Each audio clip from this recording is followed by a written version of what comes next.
ഷീജാസ് ക്രിയേഷൻസിലേക്ക് എല്ലാവർക്കും സ്വാഗതം. ഇന്ന് നമ്മളൊരു അടിപൊളി പഞ്ഞി ബിരിയാണി റെസിപ്പിയുമായിട്ടാണ് വന്നിട്ടുള്ളത്. അപ്പം വീഡിയോ മുഴുവനായിട്ട് കാണണേ. വീഡിയോയിലേക്ക് പോകാം. ഇതിപ്പോൾ ഞാൻ ഒരു 2 കപ്പ് ബസ്മതി അരിയാണ് ഒരു 20 മിനിറ്റത്തേക്ക് വേണ്ടി വെള്ളത്തിൽ നന്നായിട്ട് കഴുകി വെള്ളത്തിൽ കുതിരാനിട്ടിരിക്കുകയാണ്. നന്നായിട്ട് വെള്ളം ക്ലിയർ ആകും വരെ കഴുകി ആ വെള്ളത്തിൽ അങ്ങ് ഇട്ടിരിക്കണം. ഇപ്പൊ 20 മിനിറ്റിന് ശേഷം ഞാൻ അരി വെള്ളത്തിലിട്ട് അടുപ്പിൽ വെച്ചിട്ടുണ്ട്. അപ്പൊ ഇതൊന്ന് വെന്ത് വരണം. അരഭാഗം ആദ്യം ഒന്ന് വേവണം. ഇതിപ്പോ ഞാൻ ഒരു മീഡിയം ക്യാരറ്റ് കട്ട് ചെയ്ത് വെച്ചതാണ്. അപ്പം ഈ ക്യാരറ്റിന് ഇതിപ്പോ ഒരു അരഭാഗം ചോറ് വെന്തിട്ടുണ്ട്. അതിലോട്ട് ഇട്ട് കൊടുക്കുകയാണേ. 3/4 വേവ് ആവുമ്പോഴത്തേക്കും നമുക്ക് ഇത് ഊറ്റിയെടുക്കാം. ഉറക്കെ ഞാൻ ഊറ്റിയെടുത്തിട്ടുണ്ട്. അപ്പൊ ഇതൊരു ഭാഗത്ത് ഇരിക്കട്ടെ. അപ്പൊ ഒന്ന് തണുക്കട്ടെ. ആ നേരം കൊണ്ട് നമുക്ക് പനീർ കുറച്ച് വെജിറ്റബിൾ ഓയിൽ എടുത്തിട്ടുണ്ട്.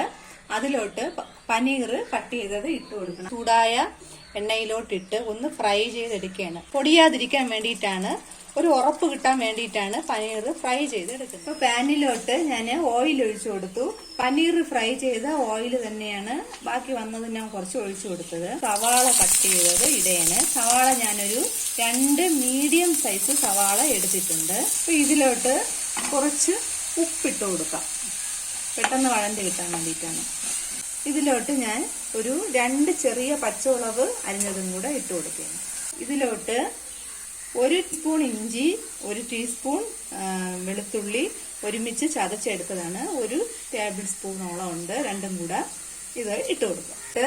ഞാനിപ്പോൾ കുറച്ച് മഞ്ഞൾപ്പൊടി ഇട്ട് കൊടുക്കുന്നുണ്ട്. ഒരു 1.5 സ്പൂണ് മല്ലിപ്പൊടി ഇട്ട് കൊടുത്തു. മല്ലിപ്പൊടിയാണെങ്കിൽ ഒരു 2 സ്പൂണോളം കാശ്മീരി പൊടി ഇട്ട് കൊടുത്തു. എല്ലാം കൂടെ ഒന്ന് മിക്സ് ചെയ്ത് കൊടുക്കണം. ഇതിലോട്ട് കുറച്ച് ഗരം മസാല പൊടിയാണ്. അത് 1 സ്പൂണോളം ഗരം മസാല പൊടി ഇട്ട് കൊടുക്കണം. പിന്നീട് കുറച്ച് കുരുമുളക് പൊടി എല്ലാം കൂടെ ഒന്ന് നന്നായിട്ട് മിക്സ് ആയിട്ടുണ്ട്. അതിലോട്ട് ഞാനൊരു 2 ടൊമാറ്റോ ചെറുതായിട്ട് കട്ട് ചെയ്തതാണ്.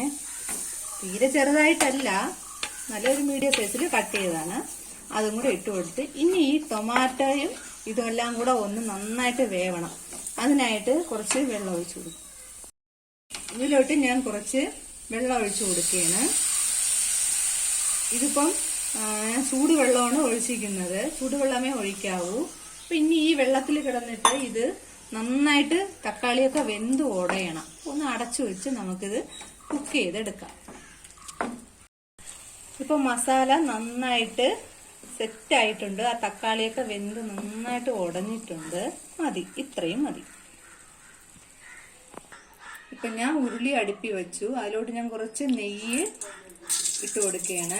നെയ്യ് മാത്രമായിട്ട് ഇടുന്നതിനേക്കാളും കുറച്ചുകൂടെ ബെറ്റർ ആയിട്ടുള്ളത് നെയ്യിൽ കൂടെ കുറച്ച് ഓയിലും കൂടെ ഒഴിച്ചു കൊടുക്കുന്നതാണ് കേട്ടോ. അപ്പൊ നമ്മളിവിടെ പനീർ ഫ്രൈ ചെയ്ത ഓയിൽ തന്നെ ഞാൻ കുറച്ച് അതും കൂടെയാണ് ഒഴിച്ചു കൊടുക്കുന്നത്. ഇതിലോട്ട് ഞാൻ ഒരു 1/4 സ്പൂണ് ജീരകം ഇട്ട് കൊടുക്കുകയാണ്. ഇനി അതിലോട്ട് നമുക്ക് ചോറിട്ട് കൊടുക്കാം.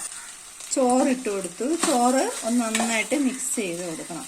ഇതിലോട്ട് നമുക്ക് മസാല ഇട്ട് കൊടുക്കാം. ഇനി ഈ ചോറും ഈ മസാലയായിട്ട് നന്നായിട്ടൊന്ന് മിക്സ് ചെയ്ത് കൊടുക്കണം. അപ്പൊ നന്നായിട്ട് മിക്സ് ചെയ്ത് എടുത്തിട്ടുണ്ട്.